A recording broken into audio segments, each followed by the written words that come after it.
बिस्मिल्लाहिर्रहमानिर्रहीम। सूरा अल बकरा की इस आयत में अल्लाह ने हमें जीवन के सभी खतरों, दुख और निराशा को मुस्कुराहट के साथ दूर करने का एक महान मंत्र सिखाया है। या अय्युहल्लज़ीना आमनुस्तईनु बिस्सब्रि वस्सलाह इन्नल्लाहा मअस्साबिरीन। आए ईमान वालों, सुनो, धैर्य से प्रयास करो और प्रार्थना के माध्यम से मदद लो। अल्लाह निश्चित रूप से उन लोगों के साथ है जो धैर्यपूर्वक प्रयास करते हैं। जब हमारे जीवन में कोई बड़ा खतरा आता है तो हमें अपने चारों ओर अंधेरा ही अंधेरा नजर आता है। तब मुरब्बी लोगों को यह कहते हुए सुना जाता है कि सब्र करो, सब ठीक हो जाएगा। देश विदेश में मुसलमानों को मारा जा रहा है, पवित्र कुरान जलाया जा रहा है, और अगर आप सड़क पर किसी को टोपी और दाढ़ी के साथ देखते हैं तो उन्हें मारा पीटा जा रहा है। और मस्जिद के इमाम जुमा के खुतबे में ये कहते हुए सुनाई देते हैं, सब्र करो भाइयों, सब कुछ ठीक हो जाएगा, इस्लाम की जीत करीब है इंशाअल्लाह। बात यह है कि अगर हम शांति से बैठे और प्रार्थना करें तो अल्लाह ताला सभी समस्याओं का समाधान कर देगा।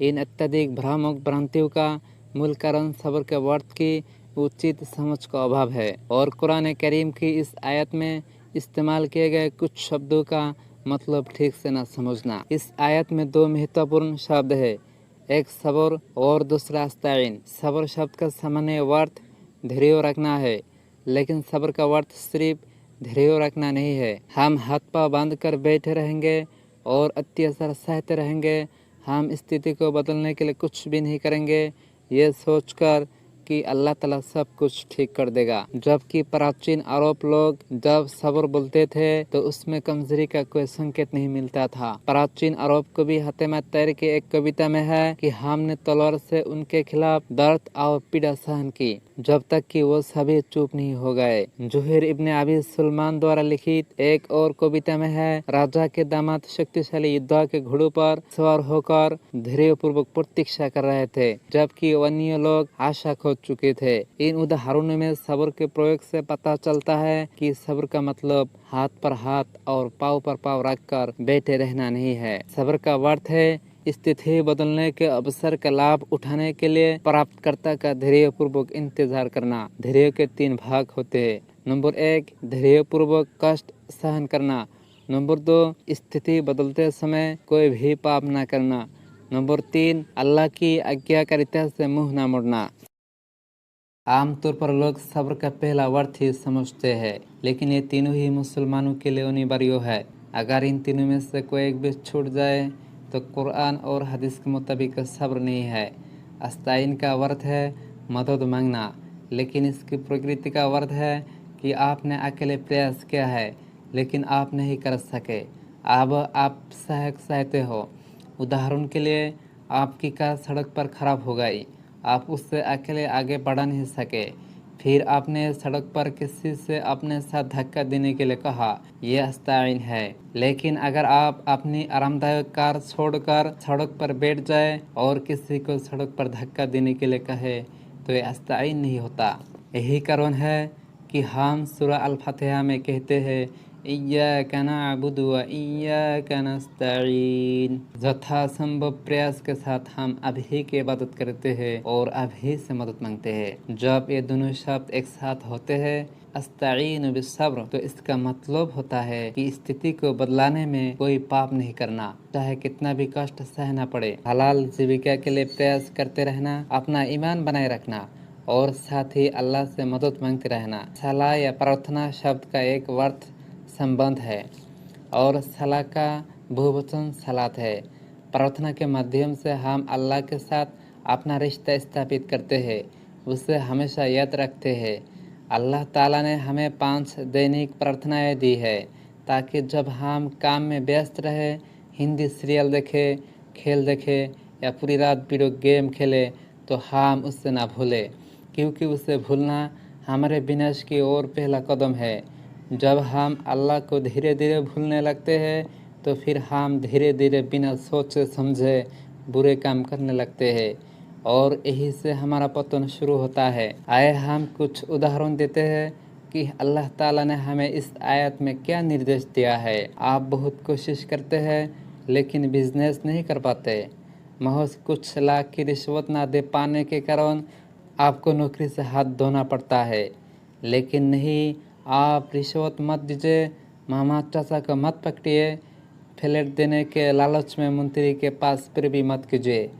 आप बिना कोई पाप के धैर्यपूर्वक प्रार्थना में अल्लाह की मदद मांगते रहे और साथ ही कोशिश करते रहे। अगर आखिर में हलाल तरीके से कारोबार या नौकरी ना हो पाए तो अच्छी बात है, किसी और चीज़ के लिए प्रयास करें।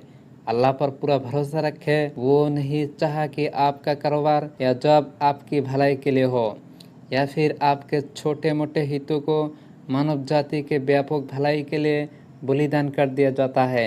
आपका बच्चा 104 डिग्री बुखार से पीड़ित है, आप उसके सिर पर पानी नहीं डाला, उसे डॉक्टर को नहीं दिखाया, अल्लाह से मदद मांगने के लिए जे नमाज पर जा बैठ गए, ये इस आयत की शिक्षा नहीं है। आप बच्चा के लिए पूरी कोशिश करें और बार बार अल्लाह से मदद की गुहार लगाए, यही इस आयत की शिक्षा है। अगर बच्चा गंभीर रूप से बीमार हो और काफ़ी कोशिशों के बाद भी बीमारी ठीक ना हो तो कई लोग अल्लाह से नाराज़ हो जाते हैं और नमाज़ पढ़ना छोड़ देते हैं कि मेरे बच्चे को ये गंभीर बीमारी क्यों हुई, क्या मैंने कुछ गलत किया हो।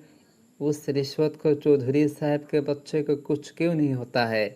ठीक ऐसा करना इस आयत में माना किया गया है। देश में इस्लाम की दुर्दशा हो रही है, मुसलमानों को पकड़ पकड़ कर मारा जा रहा है, मस्जिद में आग लगाई जा रही है, मस्जिद को तोड़ी फोड़ी जा रही है। आपकी टोपी दाढ़ी या हिजाब देखकर कुछ शरारती लड़के सड़क पर आपकी पिटाई कर दी और आप घर पर बैठकर रोते रहे कि ए अल्लाह देश की स्थिति बदल दे, देश के मुसलमानों को ताकत दे, इस्लाम का शासन स्थापित कर दे।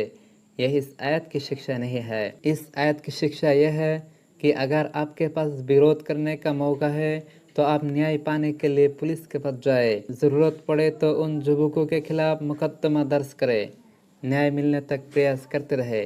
कुछ लोगों की मदद से शांतिपूर्ण आंदोलन करें, अखबार में लिखे और हर दिन अल्लाह से प्रार्थना में मदद मांगते रहे। लेकिन कभी भी बदले की भावना से कुरान के खिलाफ कोई ऐसा कार्य ना करे जैसे बमबारी करना, सड़क पर निर्दोष लोगों की कारों को तोड़ना, आम लोगों के जीवन में समस्या पैदा करना। अल्लाह पर भरोसा रखे कि वो एक ना एक दिन इस दुनिया में ना हो तो आखिरत में जरूर न्याय देंगे। आयत की शुरुआत बहुत महत्वपूर्ण है। जो विश्वास करते हैं सुनो, अल्लाह ने यह खास तौर पर सब्र और दुआ को ईमान के साथ जोड़ा है, क्योंकि विश्वास करने वालों को सदैव धैर्य रखना पड़ता है। हम जो इस्लाम का पालन करने की कोशिश करते हैं, कई बार हमारे करीबी लोग हमारी सीमाओं का फ़ायदा उठाकर मन के कमज़ोर हिस्सों को चोट पहुंचाते हैं, बुरे काम करते हैं जिसके लिए हम अंदर ही अंदर जलते रहते हैं। हम चाहे तो ऐसा बदला ले सकते हैं, फिर वो हमारे साथ ऐसा करने के बारे में कभी सोचेंगे भी नहीं। बस थोड़ा सा गलत करने की ज़रूरत है, इस्लाम की सीमा से बाहर एक कदम उठाना है। लेकिन हम अल्लाह को याद रखते हुए ऐसा नहीं करते हैं, ईमान नष्ट करने का रिस्क नहीं लेते हैं। रात को बिस्तर पर लेटे लेटे बेचैनी से करवटें बदलते रहते हैं, अपने मौन में दोहराते रहते हैं। उचित सबक सिखाने के लिए क्या क्या कहा जा सकता है, क्या क्या जा सकता है, लेकिन अगले दिन खुद को रोक लेते हैं। उदाहरण के तौर पर हम कोई ऐसा काम ना करें जिसके लिए अल्लाह ताला को जवाब ना दे सके, ये धैर्य का लक्षण है। सूरह अल बकरा की इस आयत में हम एक महत्वपूर्ण संतुलन सीख सकते हैं। यदि हम खतरे में हैं तो हमें प्रयास और प्रार्थना दोनों के माध्यम से अल्लाह से मदद मांगनी चाहिए, उसमें से एक भी छूटना नहीं चाहिए। और जो लोग धैर्यपूर्वक प्रयास करते हैं, अल्लाह उनके साथ रहने का वादा किया है। जब हम जीवन में कष्ट झेलते हैं तो हमें अकेलापन महसूस होता है, हम अपने आप को असहाय समझते हैं, तब हम अपने मौन में विलाप करते हैं। क्या कोई ऐसा शख्स नहीं है जिसके पास जाकर हम अपनी परेशानी बता सके, छीना को थोड़ा हल्का कर सके। अल्लाह ताला ने हमें इसके जवाब दिया है। अल्लाह बेशक उन लोगों के साथ है जो सब्र से कोशिश करते हैं। जब हम दरियोबान होते हैं तब भी वो हमारे साथ होते हैं। हमारे लिए कभी भी अकेलापन असहाय महसूस करने का कोई कारण नहीं है, क्योंकि अल्लाह ताला निश्चित रूप से हमारे पक्ष में है। हम किसी भी समय नमाज में खड़े होकर उसके सामने अपना सिर झुकाकर अपने सीने में जमा सभी दुख, पीड़ा, अपमान और निराशा को कह सकते हैं। वो अस्सामी है, वो सब कुछ सुनता है, लेकिन हम ही उससे बात नहीं करते।